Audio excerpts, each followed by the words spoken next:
السلام علیکم ناظرین اور سامعین.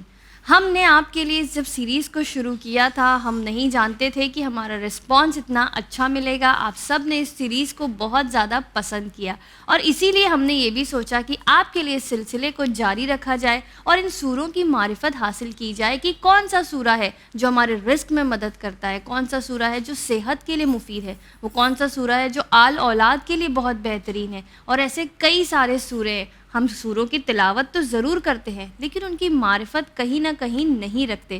تو آئیے آج ایک اور سورے کی معرفت حاصل کریں گے اور اس میں ہماری مدد کریں گی سسٹر ازمی زہرا رضوی. السلام علیکم آپا. وعلیکم السلام ورحمۃ اللہ وبرکاتہ. آپا ایک بار پھر بہت بہت شکریہ کہ آپ ہمارے لیے اتنی محنت کر کے اتنی پڑھائی کر کے سورے کا نچوڑ لے کر آئیں جس سے ہمارے ناظرین کو آسانی ہو سکے. جزاک اللہ خیر. آپا پہلا سوال ہمارا یہی ہے کہ یہ جو سورہ ہمزہ ہے یہ قرآن کا کون سا سورہ ہے, کہاں نازل ہوا, اس کی کتنی آیتیں ہیں؟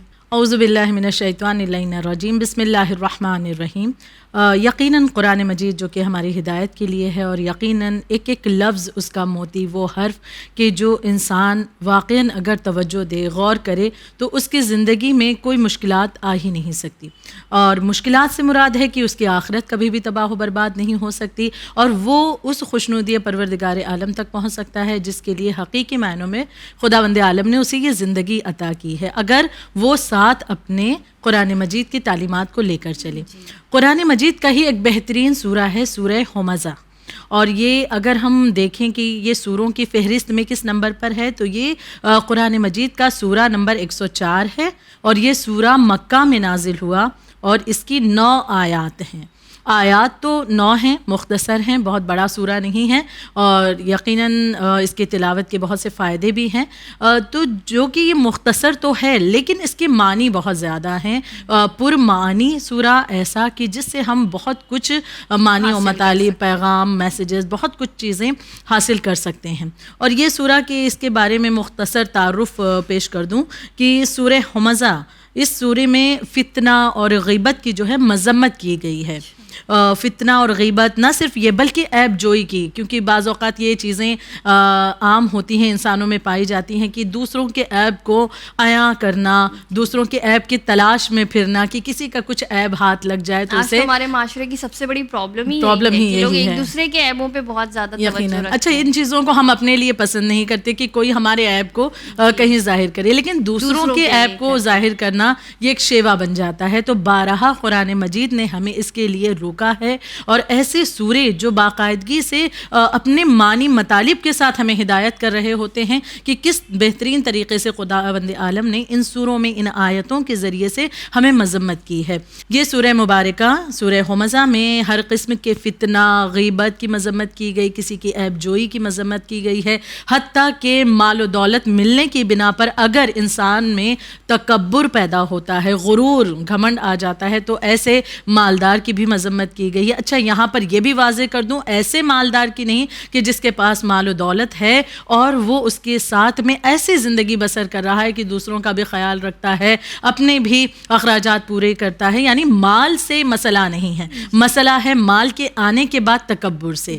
تو جب مالدار ہو گئے اگر غرور ہے تو ایسوں کی مذمت بھی اس سورے میں وارد ہوئی ہے. اس طرح سے بہت سی باتیں اس سورے میں موجود ہیں.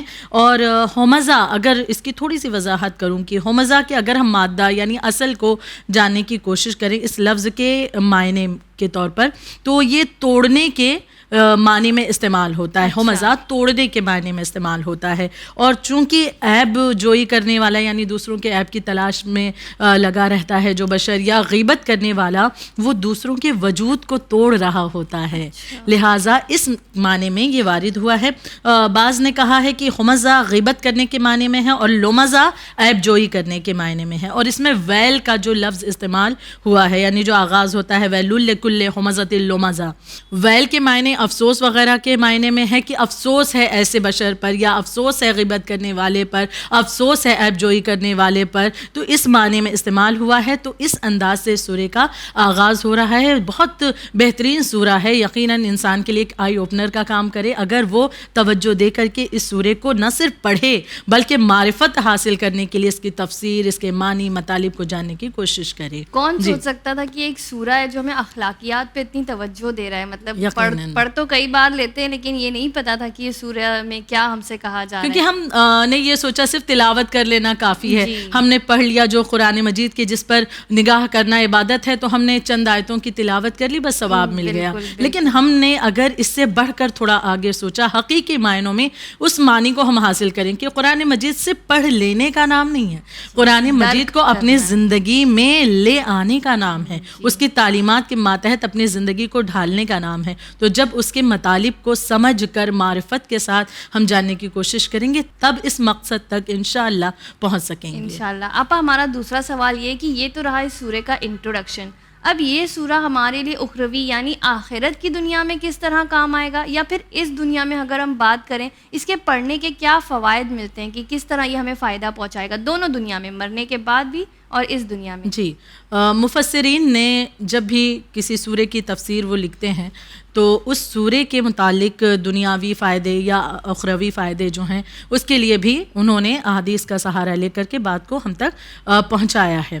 اور یقیناً یہ سورے کی کبھی اس انداز سے بات کو پیش کیا گیا کہ کسی سورے کو نماز میں پڑھنے سے, کسی کے کچھ عدد ہیں اتنی مرتبہ پڑھنے سے آپ کا فلاں کام, فلاں مسئلہ, فلاں چیزیں اس طرح سے بہتر ہو سکتی ہیں. تو اسی انداز سے اس سورے کے متعلق بھی جو ہم جب تفسیر کو جاننے کی کوشش کرتے ہیں تو تفسیر میں مفسرین نے اس کی فضیلت کے متعلق, فضیلت کے ضمن میں ان باتوں کو پیش کیا ہے. اخروی فائدہ اگر ہم دیکھیں سورہ ہمزہ کا, تو سورہ ہمزہ کے اخروی فائدے میں اس بات کا ذکر کروں گی کہ یہاں پر رسول اللہ کی ایک حدیث کو نقل کیا ہے مفسرین نے کہ رسول خدا صلی اللہ علیہ وآلہ وسلم فرماتے ہیں کہ جو شخص اس سورے کی تلاوت کرے گا اسے ان لوگوں کی تعداد سے 10 گنا زیادہ حسنات یعنی نیکیاں دی جائیں گی جنہوں نے رسول خدا اور ان کے ساتھیوں کا مذاق اڑایا. ایسے بہت زیادہ افراد تھے جو کہ اس کے شان نزول میں جب ہم غور کریں تو پاتے ہیں کہ ایسے بہت سے افراد یا وہ لوگ جو کہ اس دور میں رہے یا کسی بھی دور میں جو رسول خدا ائمہ طاہرین علیہ السلام ان کی آل اولاد کی, ان کے ساتھیوں کا جو مذاق اڑاتے رہے یا انہیں نعوذ باللہ برا بھلا کہتے رہے, تو ان کی ایک بہت بڑی تعداد ہے. ان کی تعداد کے بھی یہاں پر بتایا گیا ان سے 10 گنا زیادہ, تعداد سے 10 گنا زیادہ نیکیاں اس انسان کو ملے گی جو اس سورہ مبارکہ کی تلاوت کا شرف حاصل کرے گا. دنیاوی فائدے کی طرف اگر ہم غور کریں تو ہم پاتے ہیں کہ امام جعفر صادق علیہ الصلوۃ والسلام فرماتے ہیں 3 بڑے فائدے اس سورے کے مطالعے کے ذریعے یا تلاوت کے ذریعے, اسے پڑھنے کے ذریعے جو حاصل ہو رہے ہیں. اور یہ 3 وہ مسئلے ہیں کہ جس سے ہر انسان اس دنیا کی زندگی میں جوجھ رہا ہوتا ہے, پریشان ہوتا ہے, سامنا کرتا ہے, اور 3 بڑے مسائل, اور ان تینوں میں راحت اسے اس سورے کی تلاوت سے مل رہی ہے. اور وہ روایت اس انداز سے ہے حدیث کہ جو شخص اسے اپنی واجب نماز میں پڑھے گا, سورہ الحمد کے بعد اگر اس سورے کو شامل کر لے, جیسے کہ ہم عام طور پر سورہ کوثر پڑھتے ہیں یا سورہ قدر پڑھتے ہیں یا پھر سورہ قل اللہ احد پڑھتے ہیں, سورہ اخلاص پڑھتے ہیں, تو اگر ہم اسے بھی جیسے کہ مثلا دوسری رکعت میں ہم نے الحمد کے بعد قل اللہ احد کی جگہ کبھی ہم اس سورے کو پڑھ لیا کرتے ہیں, تو فائدہ کہ جو اپنی واجب نماز میں اس سورے کو پڑھے گا اس سے پہلا فائدہ غربت دور ہو جائے گی. اگر انسان غریب ہے, بہت سے مسائل سے جوجھ رہا ہے, سامنا کر رہا ہے, غریبی دور نہیں ہو رہی ہے, ایک مرتبہ یہ خدا پر ایمان رکھے, خدا کی اس کلام پر ایمان رکھے اور سورہ ہمزہ کو جو ہے اپنی واجب نماز میں شامل کر کے دیکھے. انشاءاللہ تعالی خداوند عالم کے کرم سے اس کی رزق کے اعتبار سے بھی اور غربت جو ہے اس کی پریشانی کہ وہ دعائیں مانگتا ہے خدا غربت دور ہو جائے, غریبی دور ہو جائے, لیکن نہیں ہو رہی. ایک مرتبہ اس چیز کا وہ عمل کر کے دیکھے, اپنی واجب نمازوں میں سہارا لے سورہ ہمزہ کا, اور غربت دور ہوتی ہے. دوسرا بڑا فائدہ رزق اس سے قریب ہو جائے گا, یعنی رزق دور ہے, وہ کوشش کر رہا ہے, جد و جہد کر رہا ہے, لیکن کچھ رکاوٹیں ہیں, خود ہو سکتا ہے اس کی اعمال کی بنا پر ہوں یا کسی اور چیز کے بنا پر. پروردگار عالم اس سورے کی برکت سے, اس کی تلاوت سے اگر واجب نماز میں ہم اسے شامل کرتے ہیں, خداوند عالم جو رزق دور ہے اسے ہم سے نزدیک کر دے گا, قریب کر دے گا. تیسرا بڑا فائدہ ہر انسان یہ دعا کرتا ہے کہ خدایا اب موت ہماری بہتر ہو، کوئی بری موت ہمیں نہ ملے، حادثے والی موت ہمیں نہ ملے. تو اس سے بھی انسان کو پروٹیکشن مل جائے گی اگر وہ اپنی واجب نماز میں سورہ ہمزہ کی تلاوت کرتا ہے. تو اس کے ذریعے تیسرا بڑا فائدہ امام صادق علیہ الصلوۃ والسلام فرماتے ہیں کہ بری موت سے محفوظ ہو جاتا ہے. ہر انسان چاہتا ہے کہ اس کی موت ایمان پر بھی ہو اور صحیح طریقے سے ہو، اس طرح سے ہو کہ اس کے یقیناً حادثاتی موت سے وہ اپنے آپ کو بچانا چاہتا ہے. تو ہم اس سورے کے ذریعے ایک اپنے آپ کو پروٹیکٹ کر رہے ہیں اس بری موت سے. اب دنیاوی فائدے جہاں پر یہ تمام بھی ہیں، ایک اور چیز کا ذکر کروں. خود امام جعفر صادق علیہ الصلوۃ والسلام کے فرمان کے مطابق کہ سورہ مبارکہ ہمزہ کو اگر 21 ٹائمز 21 بار انسان پڑھے تو بد زبانی کرنے والوں سے حفظ و امان میں رہے گا. اچھا، بد زبانی اکثر ہم دیکھتے ہیں کچھ ایسے افراد بھی ہماری زندگی میں شامل ہیں، کبھی عزیزوں میں سے ہوتے ہیں، کبھی دوستوں میں سے ہوتے ہیں، کبھی کچھ یوں ہی جاننے والوں میں سے، پہچان والوں میں سے ہوتے ہیں. کئی بار پڑوسی ایسے ہو جاتے ہیں کہ ان کی جو بد زبانی ہے وہ اکثر ہمارے دل کو ٹھیس پہنچاتی ہے، ہمیں بہت زیادہ پریشان کر دیتی ہے. ہم اضطراب کے عالم میں ہوتے ہیں، ٹینشن انسان کو ایک ہوتی ہے کہ اب نہ جانے وہ کیا کہہ دے، اب نہ جانے کس طرح سے فتنہ و فساد کا ماحول کریٹ کر دے. جی، تو اگر یہ خطرہ ہے کسی کی بد زبانی سے تو اس کے لیے بھی بہترین راستہ ہے کہ امام فرماتے ہیں کہ اگر 21 مرتبہ پورے خلوص کے ساتھ خدا کی بارگاہ میں ایک مرتبہ بیٹھ کر وہ 21 مرتبہ سورہ ہمزہ کی تلاوت کرے گا تو بد زبانی کرنے والوں سے خداوند عالم اسے حفظ و امان عطا فرماتا ہے. یعنی ایک مختصر سا سورہ جو کہ 9 آیات پر مشتمل ہے، لیکن اس کے فوائد اتنے زیادہ ہیں کہ غربت کی خداوند عالم دور کر رہا ہے، بری موت سے حفاظت دے رہا ہے، بد زبانی والوں سے ہمیں حفظ و امان میں رکھ رہا ہے، اور ساتھ ساتھ جو رزق ہمارا دور ہے اسے بھی قریب کر رہا ہے. اور عام طور پر یہ سارے پرابلمز ایسے جن سے ہم گھرے ہوئے ہوتے ہیں، یقیناً گھرے ہوئے ہیں اور روز ہم ان کا سامنا کرتے ہیں. برکت نہیں ہے، اور پھر دوسری چیزیں بھائی اپنے جو قریبی لوگ ہیں ان کی موتیں جو آنکھوں سے ہم دیکھ رہے ہیں جس طرح کے حالات ہیں، تو لوگوں کو تو ضرور اسے اپنی زندگی میں شامل کرنا چاہیے. یقیناً. آپا، اس سورے کا شان نزول کیا ہے؟ وہ کیا واقعہ تھا جب یہ سورہ نازل ہوا؟ کس بنا پر نازل ہوا تھا؟ جیسے کہ سورے کے آغاز میں ہی غیبت کرنے والوں پر مذمت کی گئی ہے اور جو عیب جوئی کرتے ہیں. تو جب ہم اس کے شان نزول کو دیکھتے ہیں تو مفسرین کی ایک جماعت نے یہ کہا ہے کہ سورے کی آیات ولید بن مغیرہ کے بارے میں نازل ہوئی ہے. اور یہ وہ تھا کہ جس نے رسول اکرم صلی اللہ علیہ وآلہ وسلم کے پس پشت آپ کی غیبت کیا کرتا تھا اور آپ کے سامنے طعن و تشنا و مذاق اڑایا کرتا تھا، یعنی رسول اللہ کی اس طرح سے توہین کیا کرتا تھا. تو مفسرین کی ایک جماعت یہ بھی کہتی ہے کہ یہ ولید بن مغیرہ کے بارے میں نازل ہوئی ہے. دوسری ایک یہ بھی بات ملتی ہے کہ بعض دوسرے مفسرین کا خیال ہے کہ یہ مشرکین کے بعض سرداروں کے اور اسلام کے مشہور جو دشمن تھے ان کے خلاف یہ جو ہے آیتیں نازل ہوئی ہیں، جیسے کہ اخنس بن شریک، امیہ بن خلف، عاص بن وائل، ان کے بارے میں. تو ایک یہ بھی دوسری بات ملتی ہے. تیسری چیز یہ ملتی ہے کہ اگر اس کے شانہائے نزول کو ہم قبول نہ بھی کریں کہ ان دونوں کے متعلق، تب بھی یہ بات بالکل مطلب واضح ہے. اس کے مفہوم کو اگر ہم سمجھیں تو ہر دور کے تمام ان لوگوں کے بارے میں جو کہ رسول خدا یا ائمہ طاہرین علیہ السلام کی غیبت کریں یا ان کے خلاف کسی انداز سے پروپیگنڈا کرتے ہیں، یا پھر وہ افراد جو عام طور پر بھی کسی مومن کا دل دکھاتے ہیں یا غیبت کرتے ہیں، لوگوں کی عیب جوئی کرتے ہیں. مفسرین نے اس تمام باتوں کو اس کو شامل کیا ہے اس میں کہ یہ تمام باتیں جو ہیں ان تمام گروہ کی طرف اشارہ کر رہی ہیں. یعنی کہ مختصر ہم یہ کہیں کہ جو مذمت جن جن کی ہے ان میں وہ تمام آتے ہیں، چاہے گویا وہ اس دور کے رہے ہوں یا اس دور میں. جی آپا، جیسے یہ سورہ ہمزہ ہے، یہ کن مضامین کے بارے میں، کیا ٹاپکس ہے جو یہ سورہ کور کر رہا ہے؟ جی، جیسے کہ آغاز میں ہی ہم نے بات کی، غیبت کرنے والوں کے بارے میں مذمت کرتا ہے، دولت جمع کر کے متکبر ہونے والوں کے بارے میں جو دوسروں کا مذاق اڑاتے ہیں. یہاں تک کہ یہ چبھنے والی حقیقت سے آغاز ہی اس کا ہو رہا ہے کہ جو کبھی منہ کے اشارے سے، کبھی ہاتھ پیروں کے اشارے سے کسی کا مذاق اڑاتے ہیں. یعنی دیکھیے کتنا کھل کر بات کی جا رہی ہے کہ کبھی کوئی ہاتھ پیروں کے اشارے سے کسی کا مذاق اڑاتا ہے، کبھی کوئی کسی کے پس پشت اس کا مذاق اڑا رہا ہوتا ہے، کبھی اس کے چہرے کے سامنے ہی اس کی توہین کر رہا ہوتا ہے. یہ تمام کے تمام افراد بھی اور ان کے علاوہ بھی وہ افراد جو اس کوشش میں لگے رہتے ہیں کہ کیسے کسی کی عیب کو ظاہر کیا جائے, یا اگر وہ عیب نہیں بھی ہے تو کیسے کسی پر تہمتیں لگائی جائیں تاکہ اس کی عزت کو پامال کیا جائے, اس کی عزت کو کے ساتھ کھیلا جائے. تو یہ تمام باتیں اس چبھنے والی حقیقت اس میں ہے, اور ایسے تمام افراد پر اس سورہ مبارکہ میں جو ہے وہ مذمت وارد ہوئی ہے. رسول خدا کی ایک حدیث کا ذکر کر دوں کہ رسول خدا صلی اللہ علیہ وآلہ وسلم فرماتے ہیں کہ کیا میں تمہیں شریر ترین افراد کی خبر نہ دوں, شریر ترین, شر پسند, شر پھیلانے والے وہ افراد جو گناہوں کو عام کر رہے ہوتے ہیں, تو وہ تمام شر پسند انسان شریر ترین. تو کیا میں تمہیں شریر ترین افراد کی خبر نہ دوں؟ انہوں نے کہا ہاں. ایک جمعیت تھی جن سے آپ مخاطب تھے, تو ان لوگوں نے کہا ہاں رسول خدا آپ بیان فرمائیں. رسول خدا فرماتے ہیں کہ وہ لوگ جو بہت زیادہ چغل خوری کرتے ہیں, چغل خوری جو زیادہ کرتے ہیں, دوستوں کے درمیان جدائی ڈالتے ہیں اور پاکیزہ اور بے گناہ افراد کی جستجو میں رہتے ہیں, یہ سب سے زیادہ شر پسند افراد ہیں.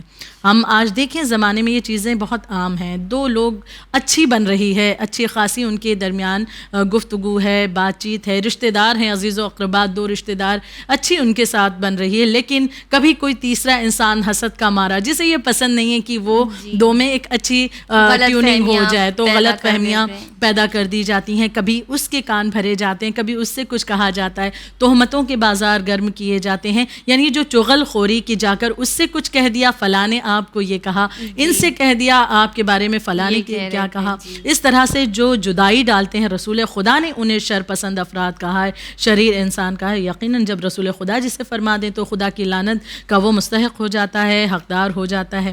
تو جہاں پر یہ تمام باتیں ہیں, دوسری اہم چیز غرور کی, کہ جو بار بار آغاز سے میں اس بات کا ذکر کر رہی ہوں کہ مال کو جمع کرنے کے بعد غرور کا پیدا ہونا, تو اس کی بنا پر بھی ایسے انسان پر مذمت وارد ہوئی ہے. اس سورے میں ان کا بھی ذکر ہے.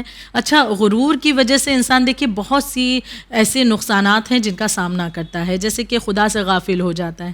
جب غرور ہوتا ہے تو انسان سوچتا ہے, خدا کی طرف بھی متوجہ نہیں ہوتا, وہ اپنی ایک دنیا بنا لیتا ہے کہ بس میں یہ دنیا کا ایک بادشاہ ہوں. تو وہ غرور کے ماتحت وہ اپنے آپ کو سپیریئر سمجھتا ہے, بقیہ تمام کو وہ انفیریئر, حقیر, ذلیل, معمولی سمجھتا ہے. دوسری کی نعمتوں کا کفران کرنے لگتا ہے, یعنی جو نعمتیں اسے مل رہی وہ سوچتا ہے وہ تو اس کا حق تھا کہ اسے ملنا ہی چاہیے تھیں, تو لہٰذا اسے اس بات کا احساس بھی نہیں ہوتا کہ اگر خدا دے رہا ہے تو ہمیں ان نعمتوں کا شکر ادا کرنا ہے, بلکہ وہ کفران نعمت پر بھی آمادہ ہوتا ہے. تیسری چیز کہ دوسروں کی تحقیر اور تذلیل, ان کا مذاق اڑانا, ہوس بازی, یہ تمام بری چیزیں ہیں جن کا وہ شکار بن جاتا ہے. یہاں پر میں ایک مثال دینا چاہوں گی, اور بہت ہی مشہور مثال ہے کہ جنگ بدر کے موقع پر جب ابو جہل کو پکڑا گیا اور عبداللہ بن مسعود قریب آئے اور چاہا کہ اب ابو جہل کو قتل کریں. ابو جہل کو پوری طرح سے اطمینان ہو گیا کہ اب میں قتل کیا جاؤں گا. اب عبداللہ بن مسعود قریب ہیں, چاہتے ہیں قتل کریں ابو جہل کو, اور کہا آپ نے کہ ان قریب تجھے واصل جہنم کرنے والا ہوں, تجھے قتل کرنے والا ہوں. ایسے عالم میں کہ جب ابو جہل کو یقین ہے کہ مجھے قتل کر دیا جائے گا, لیکن جو اس کا تکبر تھا, اس کے جملے دیکھیے کیا تھے. وہ کہتا ہے کہ ٹھیک ہے, تم مجھے جب قتل کرو گے اس کے بعد میرے سر کو کاٹو گے, اور پھر میرے جو اور بھی ساتھی تھے میرے ان کے سروں کو کاٹا جائے گا, اور اس کے بعد محمد مصطفیٰ صلی اللہ علیہ وآلہ وسلم یہ تو مانتا نہیں ہے رسول, تو کہتا ہے کہ محمد کے سامنے تم مجھے ہمارے کٹے ہوئے سروں کو پیش کرو گے, تو چونکہ میں اپنے اس گروہ کا سردار ہوں, جب میری گردن کو کاٹنا تو کاندھوں سے کاٹنا, تاکہ بقیہ کے جو گلے کاٹو یہاں سے تو ان کے سر نیچے رہیں جب لگائے جائیں, اور مجھے کاندھوں سے کاٹنا تاکہ میرا سر ان میں بھی ممتاز نظر آئے, زیادہ بلند نظر آئے. عبداللہ بن مسعود کہتے ہیں کہ وائے ہو تجھ پر کہ ایسے عالم میں بھی تیرا تکبر ختم نہیں ہو رہا. تو یہ ہے تکبر کہ آخری وقت تک کہ انسان یہ سوچتا ہے کہ نہیں میں سپیریئر, میں سردار, میں بادشاہ, میں اپنی دنیا کا مالک, میں سروں سے بھی الگ میرا سر دکھائی دے, الگ دکھائی دے, سب سے بلند دکھائی دے. یعنی ایک مرتبہ ہنسی ہمیں آتی ہے اس بات پر کہ تکبر کا مارا کس قدر انسان ہے, لیکن کہیں نہ کہیں اس طرح کے تکبر ہم میں بھی جنم لے رہے ہوتے ہیں. ہمیں ضرورت ہے انہیں آئیڈینٹیفائی کریں کہ ہم انہیں پہچانیں اور اس پر کام کریں, اس کے متعلق ہم اپنے آپ کو بہتر کریں. کہیں ایسی صورتحال نہ ہو جائے کہ ہمارا سر تو نہیں لیکن ہماری انا کا تکبر یہ چاہتا ہو کہ ہم سب سے سرفراز و ممتاز نظر آئیں. تو لہٰذا ہمیں اس معاملے میں غور کرنے کی ضرورت ہے. تو یہ تمام باتوں کا ذکر بھی اس سورہ مبارکہ میں ہے.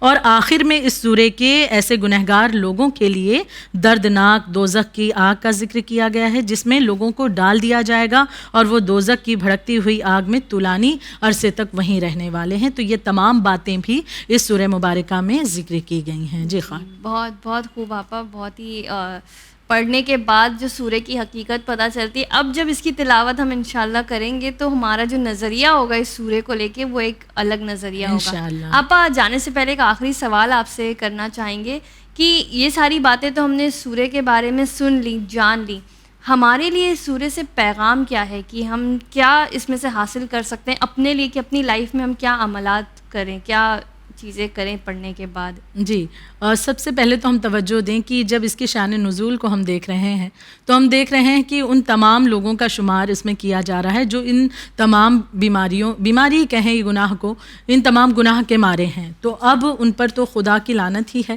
تو ہم اپنے آپ کو اگر اس لعنت سے بچانا چاہتے ہیں تو یہ سورہ ہمیں پیغام دے رہا ہے کہ ہم اپنے آپ کو ان برائیوں سے پاک کریں, منزہ کریں, طاہر کریں, پیور کریں, کیونکہ یہ برائیاں جو ہیں یہ ہمیں سوائے تباہی کے اور کچھ عطا نہیں کر سکتی ہیں. کیونکہ اس سورہ کے آخر میں انہی افراد پر مذمت اس انداز سے کی گئی کہ ان کے لیے دردناک عذاب ہوگا اور ایسی آگ کی وادی ہوگی کہ جہاں پر وہ رہنے والے ہیں, اور وہ تمام ان عذاب کو انہیں برداشت کرنا ہوگا کیونکہ ان برائیوں کو انہوں نے اپنی زندگی میں شامل رکھا. تو اب اگر ہمیں ان تمام عذاب سے بچنا ہے اور خدا کی لعنت کے حقدار ہم نہیں ہونا چاہتے ہیں, ہم اپنے آپ کو شر پسند لوگوں میں شامل نہیں کرنا چاہتے, مغرور میں شامل نہیں کرنا چاہتے ہیں, تو بے شک ان تمام چیزوں پر غور کریں. نہ کسی کی غیبت و برائی کو پسند کریں, نہ کسی کی غیبت کو سنیں اور نہ کریں. کیونکہ بعض اوقات ہم یہ کہتے ہیں کہ ہم تو کسی کی غیبت نہیں کرتے لیکن سن رہے ہوتے ہیں بڑے چاؤ سے. اچھا اس نے یہ کہا, اچھا یہ کام ہوا,